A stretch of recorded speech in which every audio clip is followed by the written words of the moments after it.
Japan में पिछले 30 साल में चोरी नहीं हुई, कत्ल नहीं हुआ, कोई भूखा नहीं सोता। जलजले के वक्त कैंपों में सब कुछ रख दिया जाता है। कोई एक छटांक जरूरत से ज्यादा नहीं लेता। दयानतदारी में दुनिया में पहले नंबर पर हैं। आप सड़क पर करोड़ों रुपए फेंक दें, कोई नहीं उठाता। आप कंधा मारें तो सामने वाला माजरत करता दिखाई देगा। तरक्की और टेक्नोलॉजी में दुनिया से 10 साल आगे जीते हैं। काम इतना करते हैं कि वजीर आजम हाथ जोड़कर आराम के मशवरे देता है। सिगरेट की राख झाड़ने की डिब्बियां जेब में रखते हैं। सफाई इतनी है कि सड़कों में मुंह नजर आए। पाबंदी वक्त इतनी कि 5 मिनट ट्रेन लेट हुई तो पूरी कंपनी बंद कर दी। अखलाक इतना बुलंद कि आप हैरत से मुंह तकते रह जाएंगे। इखलास, मेहमान नवाजी और सकाफत कमाल। मोहब्बत वफा इतनी कि जापानी बीवी पूजा करने लग जाए और आपको इतना खिलाए कि मोटे होने का खौफ तारी हो जाए। चावल की फसल मरगूब ग़िज़ा। एक दफा कहत पड़ा तो 30 साल का ऐसा जखीरा कर लिया कि दुनिया से चावल नायाब हो गए, लेकिन वहां से खत्म ना हुए। जापानी जिसके हो गए बस पत्थर पर लकीर है।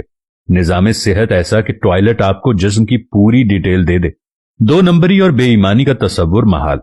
और अब आते हैं कि जिस मुल्क में लाखों लोग तबलीगी इज्तिमात में जाते हों, जहां लाखों लोग दावत दीन के लिए सफर करते हों, जहां से लाखों लोग बैतुल्ला, उमरा और हज के लिए जाते हों, मिलादुन नबी के मौके पर हर शहर में जुलूसों में लाखों लोग शामिल हों, जिस मुल्क में हर रात लाखों महफिल मिलाद और दरस कुरान होते हैं, जिस मुल्क में यौम आशूर पे लाखों लोग गम हुसैन रदी अल्लाह तआला अन्हो में अज़ादारी करते हों, जिस मुल्क में ईद और जुमे में बड़े बड़े इज्तिमात होते हों, जिस मुल्क में तस्बीहात पढ़ने वाले लाखों में और दुरूद सलाम की तादाद अरबों में हो, वो मुल्क ईमानदारी में दुनिया में 160वें नंबर पर है। और काफिरों का जापान दयानतदारी में नंबर 1 मुल्क करार पाए तो सवाल तो उठेगा कि हम किसको धोखा दे रहे हैं। हम खुद को धोखा दे रहे हैं या अपने खुदा को धोखा दे रहे हैं? क्योंकि हम दुनिया को तो धोखा नहीं दे रहे, दुनिया हमसे आगे जा रही है। दुनिया तो हर काम में आगे है।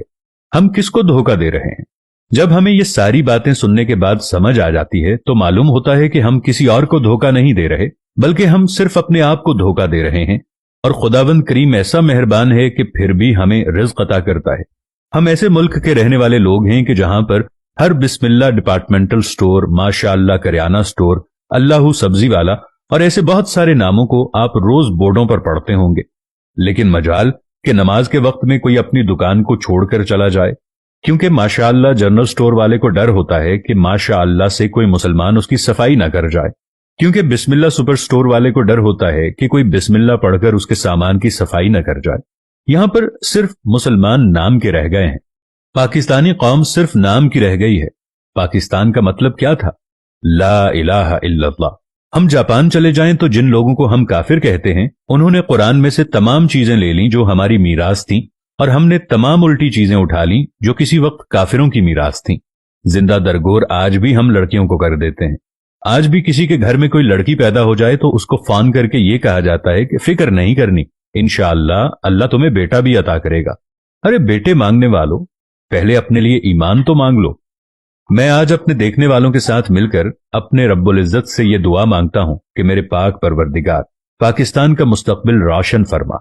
मेरे पाक परवरदिगार हम तमाम इंसानों के दिलों से मैल को निकाल दे। हम 2 नंबर बेईमान लोगों के दिलों से बेईमानी निकाल दे। मेरे पाक परवरदिगार हमें सुकून वाली जिंदगी अता फरमा। पाकिस्तान पर अपना रहमो करम फरमा। पाकिस्तान को आदिल और सच्चे हुक्मरान अता फरमा। आमीन या रब्बल आलमीन।